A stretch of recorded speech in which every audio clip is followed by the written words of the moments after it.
અંતરદ્રષ્ટિનું સંવંત 1876 મહાસુદી 14નો દિવસ સંધ્યાષ્ટમે સ્વામી શ્રી સહજાનંદજી મહારાજ શ્રી ગઢડા મધ્યે દાદા ખાચરના દરબારમાં શ્રી વાસુદેવ નારાયણના મંદિરની આગળ લીમડાના વૃક્ષ હેઠે ઓટા મધ્યે ઢોલિયા ઉપર બિરાજમાન હતા અને પોતાના મુખારબિંદની આગળ બે દીવીઓ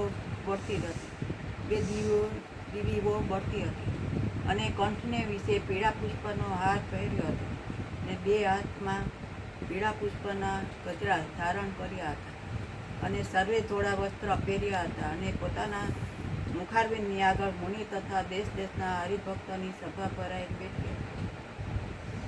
પછી શ્રીજી મહારાજ બોલ્યા જે પ્રશ્ન ઉત્તર કરો. પછી બ્રહ્માનંદ સ્વામીએ પ્રશ્ન પૂછ્યો, જે ભગવાનને વિશે વૃત્તિ રાખીએ છીએ તે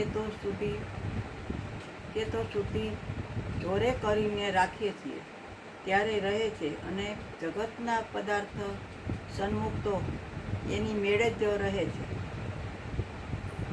તેનું શું કારણ છે?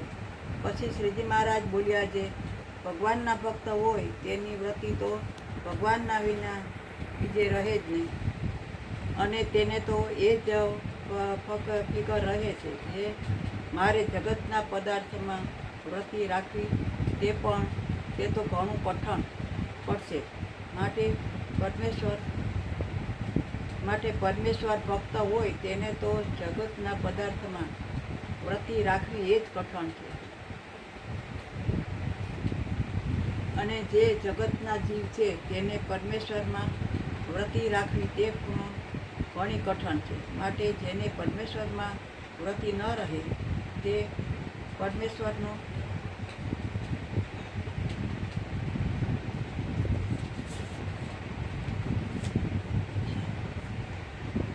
ભક્ત નહીં અને તે સત્સંગમાં આવતો હોય તો એ ધીરે ધીરે સંતની વાતો સાંભળતા પરમેશ્વરનો ભક્ત થશે.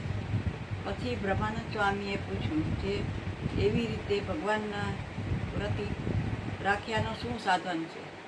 પછી શ્રીજી મહારાજ બોલ્યા જે એનું સાધન તો અંતરદ્રષ્ટિ છે. એ અંતરદ્રષ્ટિ શું?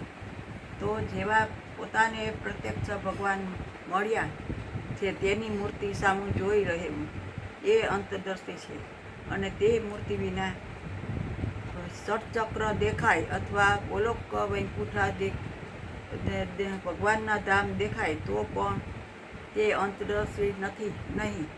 માટે ભગવાનની મૂર્તિને અંતરમાં ધારીને તે સામું જોઈ રહેવું અથવા બહાર ભગવાનની મૂર્તિ સામું જોઈ રહેવું તેનું નામ અંતરદ્રષ્ટિ કહેવાય છે અને તે મૂર્તિ વિના બીજે જ્યાં વૃત્તિ રહે તે સર્વે બાહ્ય દ્રષ્ટિ છે. પછી વળી શ્રીજી મહારાજ પરમહંસ પ્રત્યે બોલ્યા જે હવે તો બે જણ થઈને સામસામા પ્રશ્ન ઉત્તર કરો. પછી ઘણી વાર સુધી પરમહંસે પરસ્પર પ્રશ્ન ઉત્તર કર્યા.